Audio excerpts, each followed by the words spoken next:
সংবাদ সবাইকে স্বাগত জানাচ্ছি। আমি ফিরোজ তোহা। শুরুতেই সংবাদ শিরোনাম জানিয়ে দেব এই মুহূর্তে হাতে পাওয়া সর্বশেষ গুরুত্বপূর্ণ আপডেট বাংলা সংবাদ। শুরুতেই জানাবো উত্তরায় রেস্তোরাঁয় আগুন নিয়ন্ত্রণে 7 জনকে জীবিত উদ্ধার। রাজধানীর উত্তরা লাভলিন রেস্তোরাঁর আগুন নিয়ন্ত্রণে এসেছে। প্রায় 3.5 ঘন্টা চেষ্টার পর ফায়ার সার্ভিসের 12টি ইউনিট আগুন নিয়ন্ত্রণে আনে। এবারে জানাবো বিডিআর হত্যাকাণ্ডে হাসিনার বিরুদ্ধে অভিযোগ, যা বলল যুক্তরাষ্ট্র। মার্কিন পররাষ্ট্র দপ্তরের ব্রিফিংয়ে এবার বিডিআর হত্যাকাণ্ডে শেখ হাসিনার বিরুদ্ধে অভিযোগ নিয়ে একটি প্রশ্ন করা হয়েছে। এ নিয়ে প্রতিক্রিয়া জানিয়েছে মার্কিন পররাষ্ট্র দপ্তর। দেশটির স্থানীয় সময় বৃহস্পতিবার মার্কিন পররাষ্ট্র দপ্তরের ব্রিফিংয়ে এ বিষয়ে জানতে চাওয়া হয়েছে। জানাবো সেপটিক ট্যাঙ্কে পাওয়া দেহাংশের সঙ্গে আনারের মেয়ের ডিএনএ মিলেছে। কলকাতায় হত্যার শিকার ঝিনাইদহ 4 আসনের সাবেক আওয়ামী লীগের সংসদ সদস্য আনোয়ারুল আজিম আনারের মরদেহের খণ্ডাংশের সঙ্গে তার মেয়ে মুমতারিন ফেরদৌস ডরিনের ডিএনএ মিলেছে। শুক্রবার পশ্চিমবঙ্গের অপরাধ তদন্ত বিভাগ সিআইডি সূত্র জানায়, আনোয়ারুল আজিম আনারের উদ্ধার করা মরদেহের খণ্ডাংশ এবং হাড়ের সঙ্গে তার মেয়ে ডরিনের ডিএনএ মিলেছে। একইভাবে ঘটনা নিশ্চিত করেছে কলকাতা বাংলাদেশের উপদূতাবাস। এবারে থাকছে বিশ্বব্যাংক থেকে বাংলাদেশ পাচ্ছে $116 কোটি। বাংলাদেশের জন্য 3 প্রকল্পে $116 কোটি মার্কিন ডলারের ঋণ অনুমোদন দিয়েছে বিশ্বব্যাংকের পরিচালনা পর্ষদ। স্বাস্থ্যসেবার উন্নতি, পানীয় স্যানিটেশন সেবার উন্নতি এবং সবুজায়ন ও জলবায়ু সহনশীলতা উন্নয়নে এই সহায়তা দেওয়া হয়। এদিকে বিএনপিকে ইঙ্গিত করে জাতীয় নাগরিক কমিটির আহ্বায়কের ফেসবুক স্ট্যাটাস। ফেসবুক পোস্টে তিনি বলেন, আমরা কারা?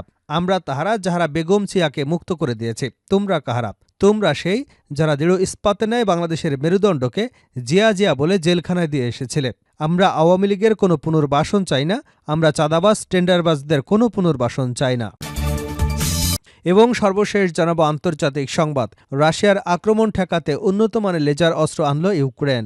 রাশিয়ার অব্যাহত আগ্রাসন ঠেকাতে উন্নত মানের লেজার অস্ত্র তৈরির কথা জানিয়েছে ইউক্রেন। মূলত ড্রোন ভূপাতিত করবার জন্য এই সিদ্ধান্ত নিয়েছে কিয়েভ। এই লেজার অস্ত্র 1 মাইল দূর আকাশের লক্ষ্যবস্তুকে হামলা করতে পারে। অবশ্য ইউক্রেন যুদ্ধ শুরু হবার পর থেকেই ইউক্রেনের ড্রোন ধ্বংসে লেজার অস্ত্র ব্যবহার করে আসছে রাশিয়া।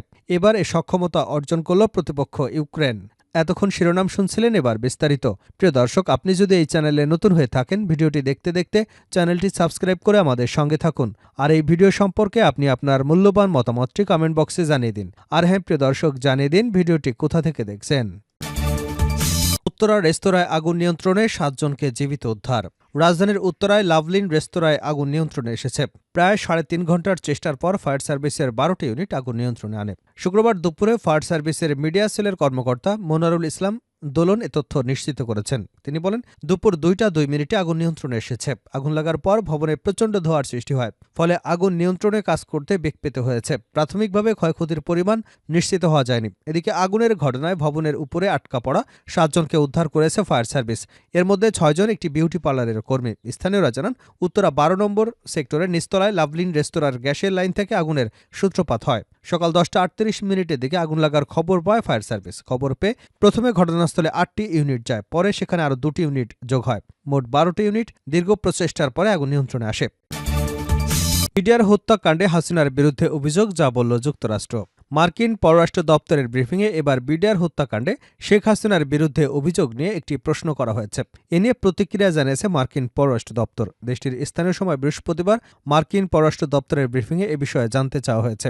ব্রিফিংয়ে এক সাংবাদিক প্রশ্ন করেন, ঢাকার পিলখানায় বিডিআর হত্যাকাণ্ডের সংশ্লিষ্টতায় বাংলাদেশের সাবেক প্রধানমন্ত্রী শেখ হাসিনা সহ 57 জনের বিরুদ্ধে আন্তর্জাতিক অপরাধ ট্রাইব্যুনালে অভিযোগ দায়ের করেছেন নিহত সেনা কর্মকর্তাদের পরিবারের সদস্যরা। গতকাল অ্যাডভোকেট উদয় তাসমির মাধ্যমে সেনা কর্মকর্তাদের পরিবারের সদস্যরা এই অভিযোগ দায়ের করেছেন। শেখ হাসিনার বিরুদ্ধে বিডিআর হত্যাকাণ্ডের মামলা নিয়ে আপনার মন্তব্য কি?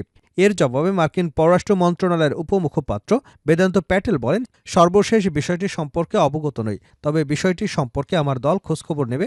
আমরা আপনাদের জন্য কিছু করতে পারলে আনন্দিত হব। সেপটিক ট্যাঙ্কে পাওয়া দেহাংশের সঙ্গে আনারের মেয়ের ডিএনএর মিল পেয়েছে। কলকাতায় হত্যার শিকার ঝিনাইদহ 4 আসনের আওয়ামী লীগের সাবেক সংসদ সদস্য আনোয়ারুল আজিম আনারের মরদেহের খণ্ডাংশের তার মেয়ে মুমতারিন ফেরদৌস ডরিনের ডিএনএ মিলে গেছে। শুক্রবার পশ্চিমবঙ্গের অপরাধ তদন্ত বিভাগ সিআইডি সূত্র জানায়, আনোয়ারুল আজিম আনারের উদ্ধার করা মরদেহের খণ্ডাংশ এবং হাড়ের সঙ্গে তার মেয়ে ডরিনের ডিএনএ মিলেছে। একইভাবে এই ঘটনা নিশ্চিত করেছে কলকাতার বাংলাদেশ উপদূতাবাস। পশ্চিমবঙ্গ সিআইডির এক জ্যেষ্ঠ কর্মকর্তা জানিয়েছেন, নভেম্বরের শেষ দিকে ডরিন কলকাতায় এসেছিলেন। তখন তার ডিএনএ নমুনা নেওয়া হয়। এরপর 2টি নমুনাই যাচাইয়ের জন্য পাঠানো হয়েছিল। ডিএনএ রিপোর্ট নিশ্চিত করেছে যে একটি খাল এবং ফ্ল্যাটের পাশ থেকে উদ্ধার হওয়া মাংসের টুকরো এবং হাড়গুলো বাংলাদেশের সাবেক এমপির। ভারতের সেন্ট্রাল ফরেনসিক সায়েন্স ল্যাবরেটরিতে 2টি নমুনায় পাঠানো হয়েছিল, সেই 2টির ডিএনএ মিলে গেছে। গত 12 মে পশ্চিমবঙ্গে যান ঝিনাইদহের সাবেক এমপি আনোয়ারুল আজিম আনার। সেদিন সন্ধ্যা 7টার দিকে কলকাতায় বন্ধু গোপাল বিশ্বাসের সঙ্গে দেখা করতে যান তিনি। পরদিন 13 মে চিকিৎসক দেখাতে হবে জানে দুপুর 1:41 গোপালের বাড়ি থেকে বের হন আনার। সন্ধ্যায় ফিরবেন বলে জানান তিনি। বিধান পার্কের কাছে কলকাতা পাবলিক স্কুলের সামনে থেকে ট্যাক্সিতে উঠেছিলেন তিনি। চলে যাবার পর সন্ধ্যায় আনার তার বন্ধু গোপালকে জানান তিনি দিল্লি যাচ্ছেন এবং সেখানে পৌঁছে তাকে ফোন করবেন। পরে তার সঙ্গে ভিআইপিরা আছেন জানিয়ে বন্ধু গোপালকে ফোন না করবার পরামর্শ দিয়েছিলেন। 17 মে আনারের পরিবার তার সঙ্গে যোগাযোগ করতে না পেরে গোপালকে ফোন করেন। সেই সময় তারা গোপালকে জানান তার সঙ্গে যোগাযোগ করা সম্ভব হচ্ছে না। পরিবারের পক্ষ থেকে ওই দিন ঢাকায় থানায় অভিযোগ দায়ের করা হয়। এরপর থেকে এমপি আনোয়ারের খোঁজ পাওয়া যায়নি। 12 মে জানা যায় কলকাতার নিউ টাউনে সঞ্জীবা গার্ডেনের BEU 56 নামের একটি ফ্ল্যাটে এমপি আনারকে টুকরো টুকরো করে খুন করা হয়েছে। কলকাতা পুলিশ অভিযান চালিয়ে সঞ্জীবা গার্ডেন্সের সেপটিক ট্যাঙ্ক থেকে প্রায় 5 কেজি মাংস উদ্ধার করে। ঘাতকরা সঞ্জীবী গার্ডেন্সের ফ্ল্যাটে এমপি আনোয়ারের মরদেহ টুকরো টুকরো করে টয়লেটে ফ্ল্যাশ করে। এছাড়া শরীরের হাড় কলকাতার ভাঙুরের বাগজোলা খালের বিভিন্ন স্থানে ফেলে দেয়। বিশ্বব্যাংক থেকে বাংলাদেশ পাচ্ছে $116 কোটি। বাংলাদেশের জন্য 3 প্রকল্পে $116 কোটি মার্কিন ডলার ঋণ অনুমোদন দিয়েছে বিশ্বব্যাংকের পরিচালনা পর্ষদ। স্বাস্থ্যসেবার উন্নতি, পানি এবং স্যানিটেশন সেবার উন্নতি এবং সবুজায়ন এবং জলবায়ু সহনশীলতার উন্নয়নে এই সহায়তা দেওয়া হয়। যুক্তরাষ্ট্রের ওয়াশিংটন থেকে গতকাল বৃহস্পতিবার ইস্যু করা এক সংবাদ বিজ্ঞপ্তিতে এ তথ্য জানানো হয়েছে। বাংলাদেশ এবং ভুটানের জন্য বিশ্বব্যাংকের কান্ট্রি ডিরেক্টর আবদুল্লাহ শেখ বিবৃতিতে বলেন, জলবায়ু পরিবর্তনের জন্য সবচেয়ে ঝুঁকিপূর্ণ দেশগুলোর মধ্যে একটি হচ্ছে বাংলাদেশ। সবচেয়ে বড় দূষণ চ্যালেঞ্জগুলো মুখোমুখি রয়েছে দেশটি।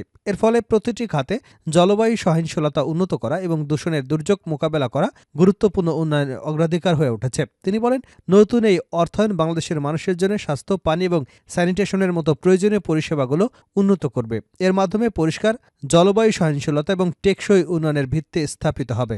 বিশ্বব্যাংক জানায় $116 কোটি মধ্যে সবুজায়ন, জলবায়ু সহনশীলতা উন্নয়নে $50 কোটি অর্থায়ন করা হবে। সেকেন্ড, বাংলাদেশের green and climate resilient development ক্রেডিটের মাধ্যমে এই অর্থায়ন স্থানীয় এবং জাতীয় পর্যায়ে সবুজায়ন এবং জলবায়ু স্থিতিস্থাপক হস্তক্ষেপের জন্য জনসাধারণের পরিকল্পনা, অর্থায়ন এবং বাস্তবায়নের উন্নতির জন্য নীতি সংস্কারকে সমর্থন করবে। শেষ করছি আন্তর্জাতিক সংবাদ দিয়ে। রাশিয়ার আক্রমণ ঠেকাতে উন্নত মানের লেজার অস্ত্র আনল ইউক্রেন। রাশিয়ার অভ্যুত আগ্রাসন ঠেকাতে উন্নত মানের লেজার অস্ত্র তৈরির কথা জানিয়েছে ইউক্রেন। মূলত ড্রোন ভূপাতিত করবার জন্য এই সিদ্ধান্ত নিয়েছে কিয়েভ। এই লেজার অস্ত্র 1 মাইল দূরে আকাশে লক্ষ্যবস্তুকে হামলা করতে পারে। অবশ্য ইউক্রেন যুদ্ধ শুরু হবার পর থেকে ইউক্রেনের ড্রোনে ধ্বংসী লেজার অস্ত্র ব্যবহার করে আসছে রাশিয়া। এবার এই সক্ষমতা অর্জন করছে প্রতিপক্ষ ইউক্রেন। লেজার অস্ত্রটির নাম ট্রাইবুস। চলতি সপ্তাহে ইউরোপের প্রতিরক্ষা শিল্প সম্মেলনে অস্ত্রটি প্রকাশ্যে এনেছে ইউক্রেন। শুক্রবার এক প্রতিবেদনে খবর দিয়েছে ভারতীয় সংবাদ মাধ্যম এনডিটিভি। ইউক্রেনের মনুষ্যবিহীন সশস্ত্র বাহিনীর কমান্ডার ভাদিম শুকোরোভস্কি বলেছেন, আজ আমরা ইতিমধ্যে এই লেজারের সাহায্যে 2 কিলোমিটারেরও বেশি উচ্চতায় বিমানকে গুলি করতে পারি।